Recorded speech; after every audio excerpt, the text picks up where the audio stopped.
Hey everyone, welcome back to the Sensitivity Doctor. Today I had Alessandra Torresani on and she was amazing. She's the host of the Emotional Support Pod. She's a mental health illness spokesperson and she is just so raw and honest and such a sweet person. I'm so excited we connected in the family of badass female podcasters getting stories out into the world. So today we talked about what it's like to lose yourself and find yourself again in motherhood, and how for her, the love of dance has been healing her from her own birth trauma and really just different things she's been going through. But we don't stop there. We know every motherhood story is different. So we also were exploring things like, what do you do if you don't have the support network? And little ways to show our girls especially that it is normal and healthy to take care of yourself. So I hope you're listening to this maybe when you're doing something for yourself. If you were thinking of going for a walk or getting up and jumping on the treadmill or going outside in the sunshine or baking that, rye bread. What is it, I'm trying to think, sourdough bread, whatever it is that you wanted to go do. What if you pop these into your earbuds and go and do the thing while you listen to this really sweet conversation? Enjoy. I'm really excited to talk to you because, you cover so many things that have to do with emotional health and motherhood and all of this. And I love how you do it just like so authentically. Thank you. There's a specific thing that you posted about recently that just struck me. And that was just kind of as you've been posting, getting back into something that you love. Yes. Refinding yourself in motherhood, not losing yourself in motherhood. And for you, it looks like it's dance. It's dance. Yeah. Yeah. I was a dancer my whole life. That was my first love and my first passion before even I became an actor. And I would always find myself taking dance classes and being able to find time here and there to do stuff. But I never forgot. I used to take at this one dance studio in LA all the time at night, way before kids, way before anything. And Christina Applegate would always take the class before me. And I would always watch her. And I'm such a super fan of hers. And I've never met her other than just watching her dance from afar. But I remember when I heard about her diagnosis of going through MS and how she wasn't able to move the way, it broke me in such a personal way because I understand that I have a lot of people in my life who live with, I believe she has MS, right? I'm like not like losing my mind. Yes. I'm like mistaking. We'll fact check this. But I'm 99.9% sure. But yes, but it hit me so hard because I just would always say to myself, oh, I'm going to put this off. I can do a dance class next week. I can do it next week. And then when you hear about like one of your idols, right? And like, this was a passion that I think everyone knew she loved to do. She was a performer and a dancer. But when I saw her do it, there was no cameras, like nothing. It was literally for her love of dance. And I thought to myself, I never want to get to a point where I didn't do a class for my soul because X, Y, and Z, and then God forbid something were to happen where I'm not able to do this, and you aren't be able to move and dance. And so that always struck me. And so I had a very traumatic birth and recovery, and I still am, emotionally trying to get back to myself and physically not there yet. But I was like, you know what? My daughter's in preschool now. I have an hour off. I'm going to take this moment for myself and do it. And I think that it has inspired a lot of friends of mine, I don't know what it's inspired for other people, but for friends of mine in my close, like mom circle, they are finding themselves getting back to things that they love to do, whether it be arts, whether it be singing, finding that passion just for that hour a week can literally change your life. That was a whole mouthful. I'm sorry, but No, I love it. I love it. I mean, what is so cool about that is that it's not just, okay, I'm trying to reprogram this societal expectation of motherhood, which we'll unpack a little. But it was something so true to your heart.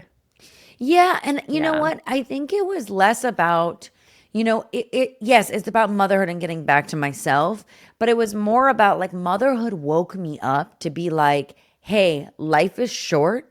Your daughter is 3 now, and it feels like she was just born yesterday. So now is the time to get your shit together, essentially, and figure it out. Like life is starting over, and like you got to move Yeah. with it. Yeah. Are you okay after the traumatic birth? I'm Oh, saying this. yeah.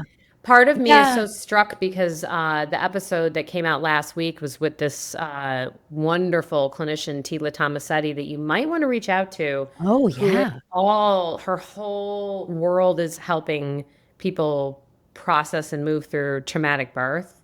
Yeah. And there are so many things about that we don't talk enough about. Like, it's not No. encouraged for us, because I also had one, to be open. It's almost like Yep. don't say anything because you don't want to scare other people.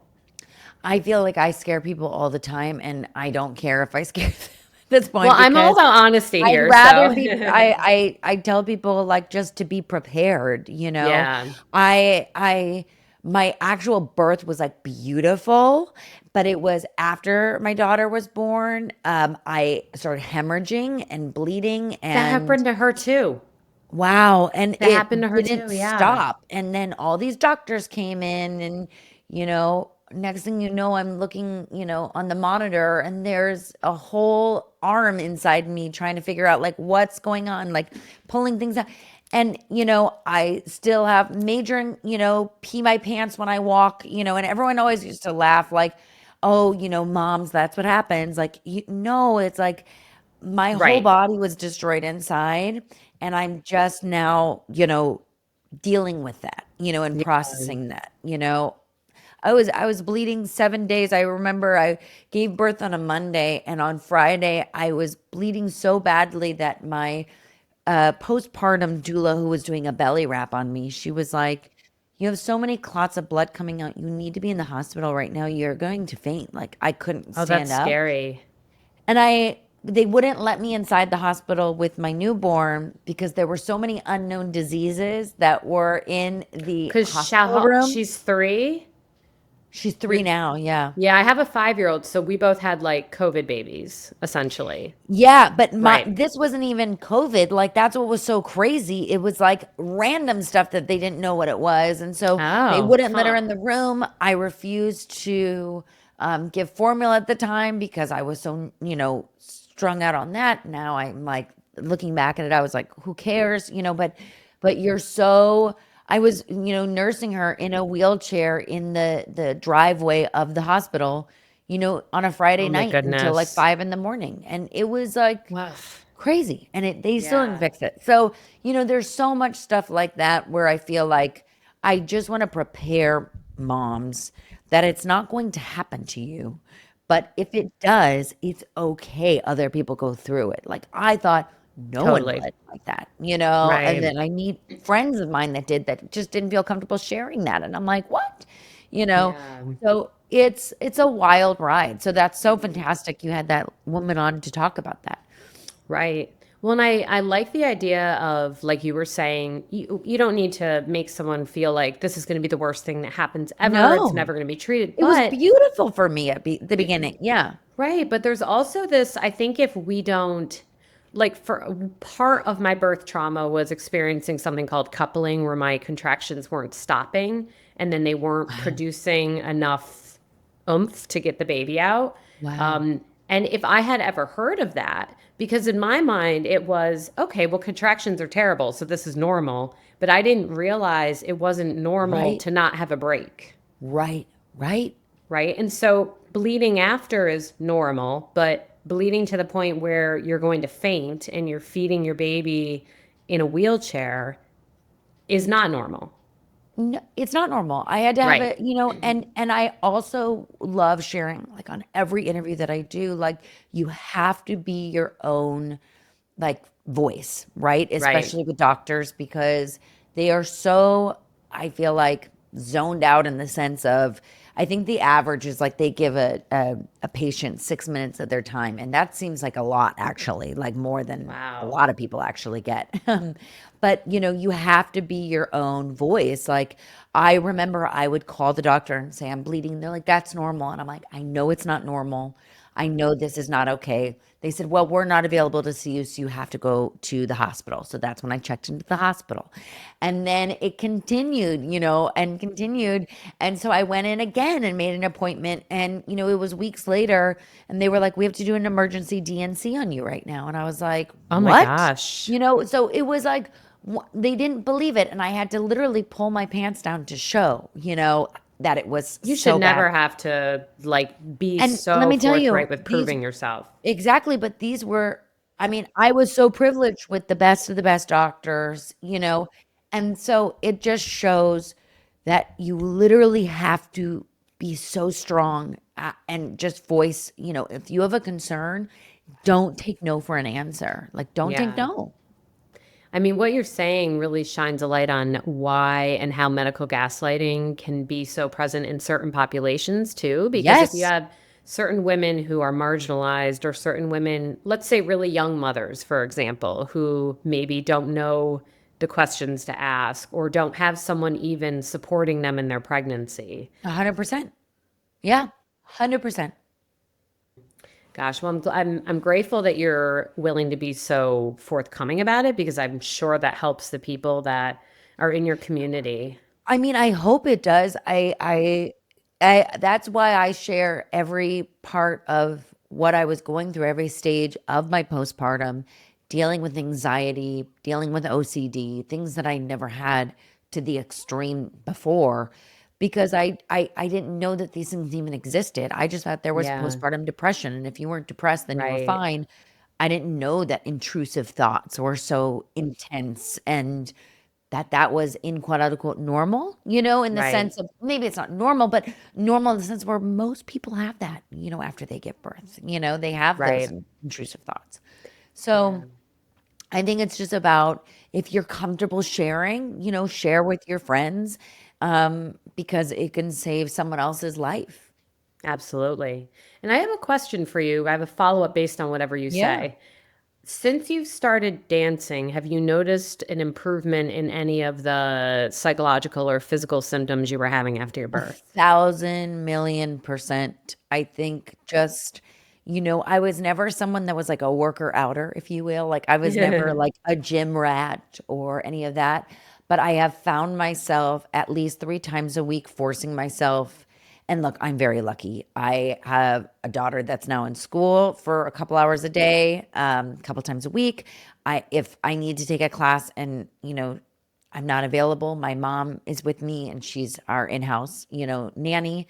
So I'm very lucky on that sense, but I have been forcing myself to go at least 3 times a week to a class. Awesome. And not even just dance. Like, I've been trying different ones. I just use my class pass and I'm like, I'm going to do Pilates today. I'm going to do a sculpt. I'm going to do a yoga, seeing what works for me. And look, 50% of them don't work for me, but the ones that do work for me, it's that 45 minutes that I get to literally not look in the mirror, not think about what I look like, it's literally just about how I feel. Right. And, it's silly, but endorphins make you happy. They do, I don't think it's silly at all. And I mean, in fact, the reason I was so curious what you were going to say about that is because if we think about, I can't help as a trauma therapist when I think about what you went through, to think the trauma that happens to the pelvic Right. floor during that kind of experience, Yep. and what dance offers Yes. somatically. The Yeah. fact that you are almost in a way energetically, physically, and psychologically, if you think about how somatics work, realigning and like loving that part of your body that endured trauma. And talking is an amazing way to process trauma. We need to relate, but Mm. the trauma happened to your body. I mean, I could cry right now. I think that's so beautiful the way that you put that, because it's so true. I went through tons of pelvic floor therapy. I've done the Thermiva, which was it helped a lot actually, but it's What is very a expensive. thermiva? I don't know what that is. Thermiva is like it's like a God, I'm gonna say it wrong, but maybe it's like a laser light wave or something, Oh, and they okay. stick it inside you, and they, do things to create the heat waves to like Right. shrink it. I don't know. I was very lucky that I got to do it in exchange for a post, but it's very expensive, and it helped a little bit, but it didn't help with the incontinence 100%. There are moments where I still have to, put paper towels inside Mhm. before dance. But, Mhm. those leaps get you. But, Yeah. It's a I lot of will oomph. say, yeah, exactly. But I'll say you're right. I find that my body is like healing itself because I'm so happy doing something and I'm able to move my body and feel my body. I had a very bad knee injury and I'm slowly like building up to make it better through actually the working out and the stretching and the exercising. And it's really remarkable like what your body can do for itself without Yes. outside help, like just its own healing. But yeah, I mean, it's a beautiful thing. You're right, how full circle. And it's really cute because my daughter does ballet and she loves it, so we do it together. And so it's sweet because a lot of the moms were recording to show their kids, Hmm. that they did ballet. And Right. then I posted it, and there was a mom that had said, like, "Oh my God, I'm who I used to dance with way back in the day when I was a kid." And she was like, "What you're doing is so healing. Like, that's how I healed myself after having, three kids." And I was just like, wow, that's so crazy. Like, I knew her when I was 2 years old.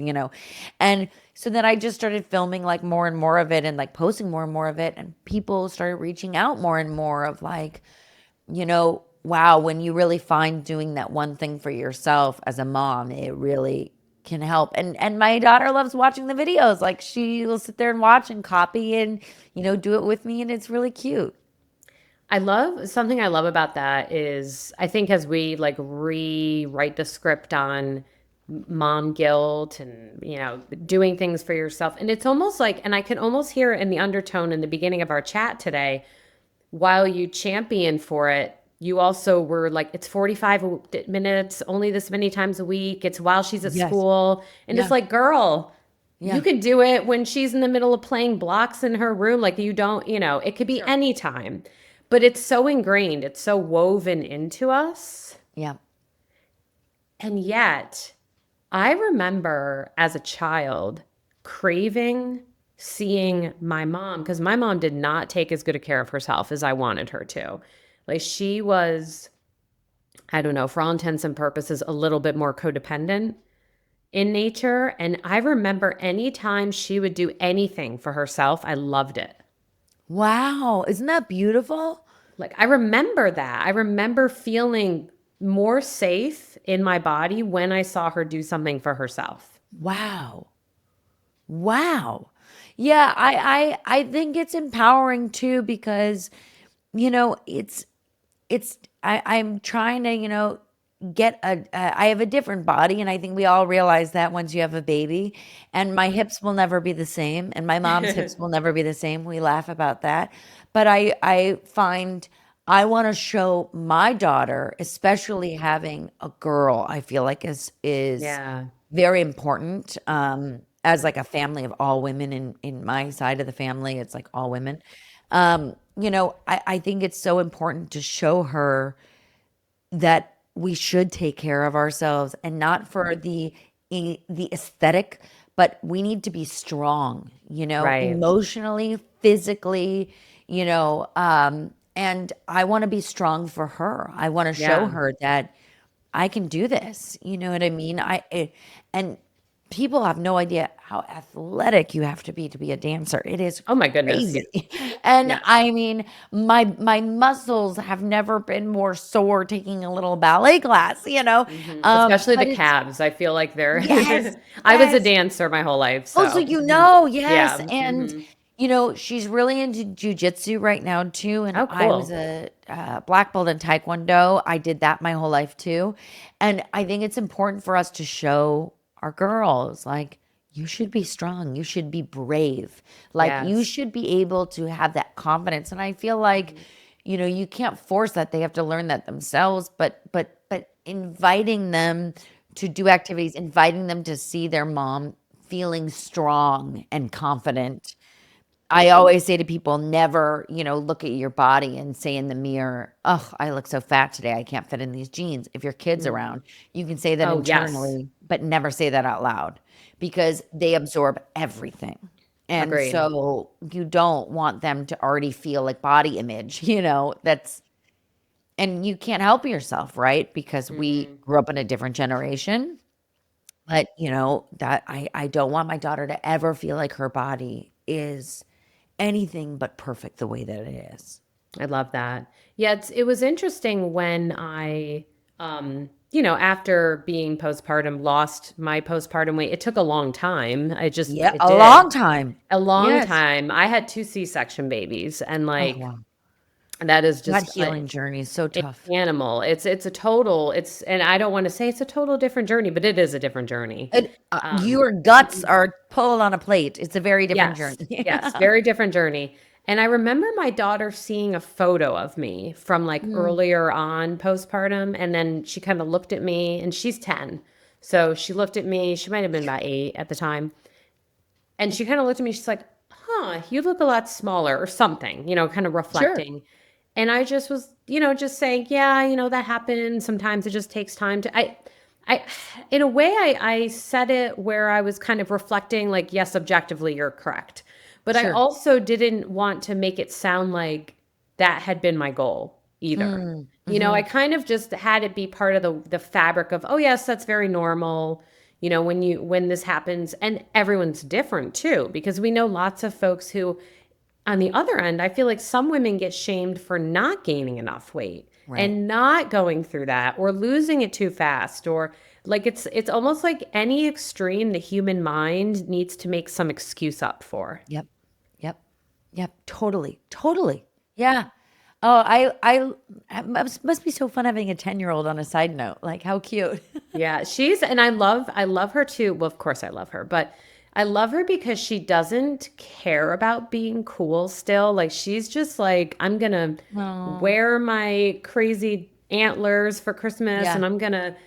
I'm gonna do she's very magical thinking, very creative. I love that. So I love that she's older because my son, who is almost half her age, is very mechanically minded. Oh, funny. And to get him to do imaginary play is like an effort. Really? Yes. Like he would rather, like today, I told you we have an unnecessary snow day for no Yeah. reason in North Carolina today. And he put together some transformer model that's for 10-year-olds. Yeah. Like Yeah. just on a whim. Like I'm just going to put this together by He's got myself an today. engineer mind. Oh Yeah. my goodness. So, but it's when I'm thinking about the like example that we set also, Sure. what would you say to anyone listening, moms or even even dads, if they happen to be listening, but I have a feeling they probably turned this episode off by now.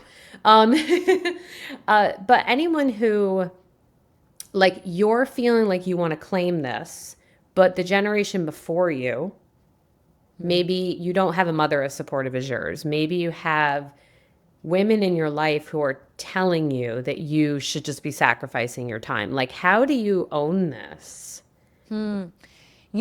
It's funny because I feel like I am stuck in between the super old Italian generation that I, was raised in from my grandma and now. But it's so funny because I found that the first until my daughter went to preschool, I kind of Mhm. was of the mindset like I'm not doing anything until she's off. Um, so I don't know what I would say because I forced myself not to do anything because I was so enmeshed in her, and I don't know if that's healthy for everyone, but it's what worked for us. Um, but once she turned 3, I put her in the preschool, and I think that so many things in my life changed that day that that's why I gave myself the grace to go back to dance. I think also you have to be inspired by something to make you want to leave your child, right? Like I could I see I that. And I think that for me, I wasn't in a state of mind where I was ready to dance yet and ready to get back to that. I was so like baby focused, and I put all my focus in, hosting a music class every single week for 2.5 years at our house. And, it was Lady and I would go to, here with this class and this class. She was doing 3 different dance classes a week. She was doing gymnastics. Like, that was my life. And then when I was able to take a step back and I trusted the people that were around her, being the That's huge. teachers, Yeah. that's when I was like, okay, now what? And I was like, what is the one thing that I've been wanting to do? And it's, oh, I've been wanting to dance. Like, yeah, I need to get a job, and yes, I need to, have a career, but I mean for myself. So I Right. don't know what I could say, but I would say to people, even if you can't take the time to do things on your own, find things that would inspire you that also would bring joy to your child. For me, Yes. I I love that. started a music class when she was 7 weeks old. I had heard about this incredible teacher, and she was very hard to get, and you had to have it at your house, and she only maybe had one, session open, and you had to jump on it and commit to it. And I was like, I know this is crazy. I wrote her, I'm like, but I have a 4 week old and I'm like ready to start a music class. She's like, it's never too old to introduce music into a child's life. And I was like, great.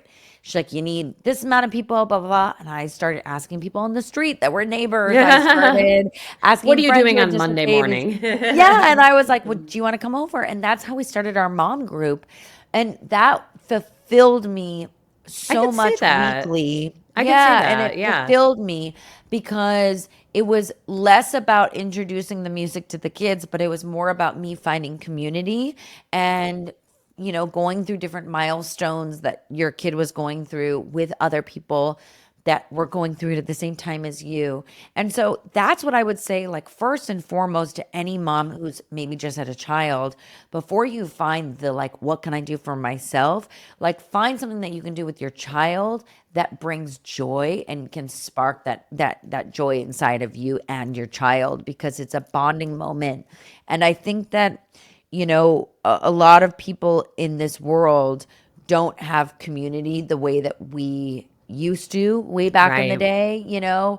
I mean, my mom, you know her mom, vice and my grandma's mom, like, everyone raised each other, and I'm very lucky that Yeah. my mom lives with us and she does everything with us and whatever, and is the second mom. It's a blessing, but not everyone has that, so you have Right. to find community in friends. And so I would do that first and foremost.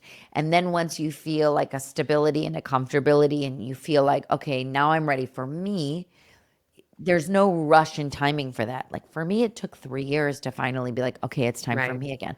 I have a lot of friends that as soon as the doctor clears them at 12 weeks postpartum, like, they are literally at the gym, like, working out. And like, that wasn't me. I wasn't ready for that yet. So you just have to listen to your own self of when you are ready.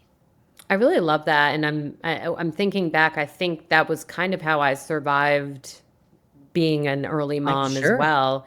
But it's funny. I remember before my daughter was born, I like to wear makeup. For anyone looking, I'm wearing makeup, and Gorgeous. We thank love a you. red lip. I've just like owned it. It's I just love it. And so I remember before she was born, someone said something funny to me like, "Oh, well, good luck, to having the time to do that or something," almost passive aggressively.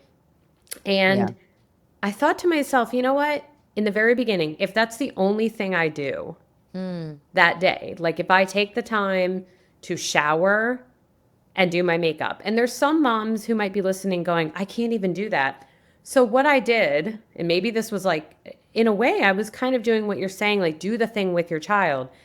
I corralled my daughter into my bathroom and I got Mm. her like a little, I don't know, foam kitchen set thing and a little pretend makeup kit Yeah. for her. And like she would be in there. It was kind of like something we would do together. And So cute.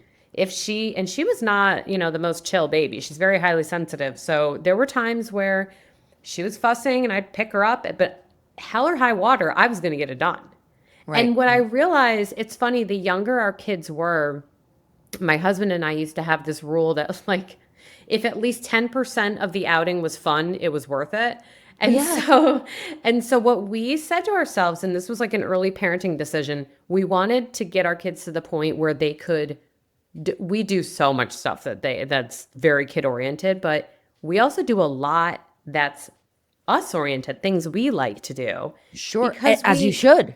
right, because, but we have them involved, like we have them in it with us. You have to, and I don't know, to each their own, so I hate to be judgy, but like it's so hard for me to see people not include their kids places because they think it's for adults. That's fine. Look, if you're going to a very fancy restaurant, okay, no one wants to be paying the money for a nice Right. restaurant, me myself included, or the guest across the way who's like having a romantic date. No one Hmm. wants a screaming kid there. I can Right. totally understand that. And the But caveat too, we are not talking about kids who have like special needs or health issues. Like we know that is like 100%. that's a We're total talking other basic kids. stream that yes, we're Basic, like, right? Basic yes, kids. But yes. like your basic kid can go to a basic CPK restaurant, right? A California pizza kitchen, and Yeah. you can have a fun like night with your kid and like Hmm. teach them. That's a slow way to teach them how to like be out. Like I Yes. took my daughter everywhere for lunch out every day, even if it was like a random fast food restaurant, because I just wanted her to learn like you sit there and we read a book, or you sit there and you color. You know what I mean? Yes. So you're not like throwing them into a huge high risk situation. It's just like Right. taking them out so they understand that. Because so many kids that were left at home all the time and then at like 5 years old are going out are like causing a ruckus like at a basic restaurant, and you're just like and then they have to give them a screen, and I'm Mm. a big no screen person at We're a dinner limited tables. screen time family for so many reasons. Yeah. Yeah. And Hmm. like I wanted to what a teach my kids how to be bored. listen, creativity is born from being bored, okay? Because Absolutely. you have to use Absolutely. your mind, you have to figure it out. Don't get me wrong, we are obsessed with Disney. We are a Disney, Mhm. home. Like We Lady love and I Disney. every So. night watch a Disney movie. Like that's what we do. Hmm. But, Hmm. I also will go to lunch with her or dinner with her, and we're bringing puzzles, we're bringing Yep. activities, we're bringing magnetic tiles. That is what we do, and I'm not saying that it's for everyone, No, but it's hard. seeing kids sitting on a screen all day long not having communication, I mean, how are you going to communicate in the real world? And I think we're seeing that now with kids who are iPad It's kids. Like affecting their they mental don't have health. communication skills. And I'm not talking about kids that are on the spectrum or have special needs or anything Of like that, course. because I Right. live with that. We have that in our family. I'm talking about just asshole brat kids that, Hmm. just Hmm. don't want to learn to talk to parents because they never had to. So they're just playing their video games. Yes. And it's interesting because you have a 3-year-old and I have a 5 and 10-year-old, and I can tell you, and I'm saying you and anyone listening, it gets easier. So like there have Yeah, been nights where we have a rule in our house. It's every other night screen thing. No, no cool, shade, no shade that it's an every night thing that you guys watch Disney. I mean, that's cool. super awesome. But we have had the every other night routine. And aside from special occasions, like, Sure. like if yesterday was Thanksgiving and we watched the parade, we're not going to go, you can't watch a movie tonight. But we've just got this rhythm. I will tell you though, there are nights where we look at each other and we're like, oh man, I wish we were an every night family. Because sometimes Yes. it is hard. Sometimes you need a break. And Yeah. I think it took 2 solid years of me telling my son to wait to get up at the end of dinner. Like Right. 2 solid years that now we're finally there. So some of this stuff is not for the it's not for the overextended, it's not for the burnt out. It's hard. It is No. hard. And Yeah. I'm like I said, I'm lucky. I work from my house essentially if I'm not on a set. And, I've been lucky enough at this moment to fully be committed to her. Yeah. And so I've been able to do these certain things. Some parents don't have that. They don't have that time. They can't do that. And Right. that's fine. I'm just saying it does get easier as they're older. And I've noticed that. Like people, we went to a birthday dinner for a neighbor friend, or birthday lunch, excuse me. And there were, I think, 7 women. and my daughter and I. And, lady sat there with her Grinch coloring book and she was, coloring and, putting stickers on things. And this woman was like, oh my God, I can't believe that she's not sitting on an iPad. And I was like, that's crazy that that's the normal. Like, it's crazy to Yeah, me that you're like, oh my God, I can't believe she's just coloring. Like, what? But it's totally. true because that's Hmm. what we are so used to now. Yep. So I think this next generation, we're trying to like pull it back from screen time and go back, like 90s style. I don't know. No, I completely agree. And we've had very open conversations with our kids, especially. I mean, I was very upfront with my 10-year-old, like, you will not be on social media until you're 16. You will No. not have a cell phone until you are in high school. And Yep. even then, like, everything suggested in the Anxious Generation. Have you read that book? Mm-mm. Oh, you have got to Oh, read I that have to book. read it. Yeah. You have to read that book. It's so steeped with research. I love it. And it's talking about, I'm like, I have it across the room. We've got a Jonathan Haidt right across the room from me looking at no, I Amazing. don't have him. Wouldn't that be cool? But, but like he unpacks the impact that the smartphone release had on Mm, the generation that hit puberty at the time that smartphones were mm, released and everyone had them in their hands. mm. And the implications are scary. Oh, I am sure. And like I am the generation that when I was younger, I always had a pager. So if I was out and my mom needed me, I would like page back. Or I always had a cell phone. I had a cell phone at a really young age, but it was a Hmm. flip phone. It was very different. It was Hmm. not that. And I hope that when my daughter is of the appropriate age for a phone, like maybe it'll be cool to go retro again and have like a sidekick or a flip phone or something like that. But I am also someone that wants her to know that social media exists because Of I course. do so much of my business through social media, Yeah. and that's how I communicate with people through social media as fans and as listeners. But I think that there's a time and a place and she's aware of that, you know what I mean? And we make Right. our funny videos, but like guess what? She doesn't have her own Instagram. Like she's Right. fucking 3 years old. Like Well, it's not yes. happening. She likes to do little, she loves to be a little print model. So sometimes like people will ask her to do things. And if she gets paid, that goes into her allowance of, I Oh, mean, her, nice. not allowance, her like account, her bank Right. account, Right. Hmm. because I want her to learn the importance of money and investing your money and doing that. And I think that these are little things that we can teach our children can help them in the long term with real life skills. We need to teach them real life skills. And I think they do have, and it's something we would probably contemplate maybe in middle school. They do have special phones now that like Oh, you can really? only put I think maybe it's called a bark phone. Someone tell me Mm, if I'm wrong. But I think it's like you can only put certain numbers in. You don't have access to different social media things on it. Like you as the parent can like dictate what is and is not available sure. on it. I think it's also Things like hard. I mean, that. there's so many people that have split families. And so, you know, Absolutely. Extreme when you deal situations, with you a have to. partner that maybe doesn't, want to FaceTime with the kid all the time, like sometimes you want to know, like, hey, can I track the kid, like, and make sure that they're Yeah. okay? Or if they miss their, parent, they can call. So I Right. think that there's always exceptions, but I think Of you're right. It's course. like the simple phones are the way to go, not the ones with social media or games on it. Right. Or if you're co-parenting and the co-parent gets them one. That is that is the stuff That's a that whole other to podcast circle I it could back talk to about. Kate Anthony, that's the stuff. I mean, but to really, that's the stuff that's so hard. I for any of you listening who are co-parenting, I have clients who are in that situation, and it's just so frustrating because you do all these things, like you do the things we're talking about. You're trying your best. I mean, most people want to do their best, Yeah. and then you have this other home or this other Yeah. situation where you don't have control over Yep. those components. That's so Yeah. hard. Yeah. So hard. I don't know how people do that. Right. So when you think, I guess, if you think about this idea of not losing yourself in motherhood and like reclaiming and finding yourself, for anyone listening who is thinking, okay, I'm going to go out, I'm going to, whether it be dance or do something with your kiddo, if they ever are plagued with any sort of doubt or guilt, Hmm. or messaging, what would you like want them to know and really just want them to take away from the conversation today? Because what I hope is that this conversation inspired someone to do even a little bit. You know, it doesn't have to be 3 days Sure. a week of dance. It could be, for me, it's piano.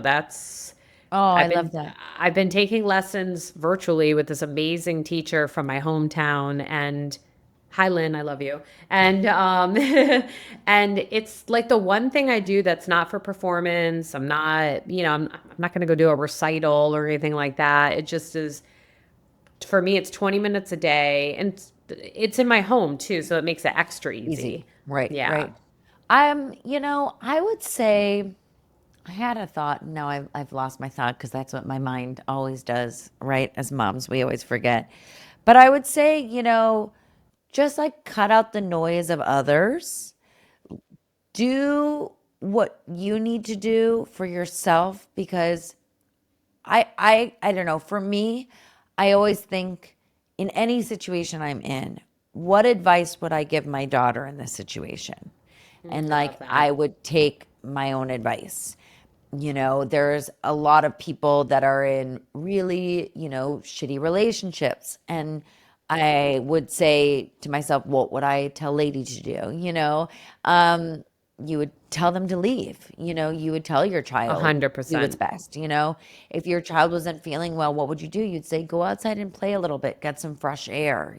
Right. So I think just like remember, like you are still a human, right? And like you have to be the best version of yourself to take care of that other human that you're taking care of.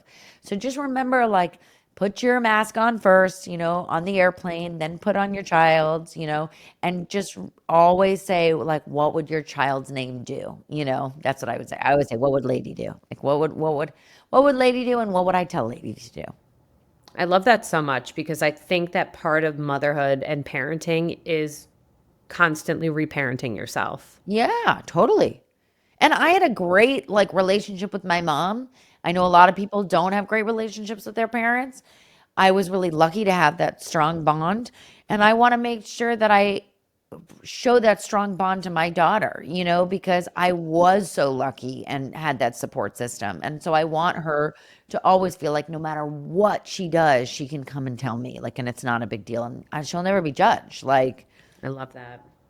So parenting and reparenting. yeah, We yeah, don't need totally. to we don't need to have our parent continue parenting. This is something that No, we this can is show up us. for Yeah. ourselves. Love Yeah. that. Yeah. Well, I am so honored that you came to sit Oh, down thank you with for having me. me. Yes, this was, and I that's one of my favorite things about this world of podcasting is just all these different connections and learning Yeah. and It's speaking to people cool. that you would never have even known existed. I just love Well, it. and it's so fun that it's all virtual too. So, there's a Yeah. part of me that's always like, I don't know, should I have the podcast in person and like only do in-person Mhm. interviews? But then I would miss out on so many fantastic people like you and like Kate and, who are not in my vicinity, like that I couldn't Right. interview. You know what I mean? That it never would have happened. So I think that Agreed. that's what makes it really special. I totally agree. Well, I would love to have you back anytime. I'd love Oh, to stay thank connected. you. Thank you. Yes, And let's stay connected for sure. yes, for sure. So I hope everyone enjoyed and was able to take a moment. Hopefully, some of you mamas were actually listening to us talk about this, maybe even while you were doing this for you. Like maybe you Yeah. were taking a walk or, on the treadmill or I Taking a don't bath know, even is the best taking a healing. Yeah. bath, gardening, whatever, crocheting, I don't know how to do that. But, whatever it is you love to do, you were doing it. So everyone just take a moment to take care of yourselves and be well.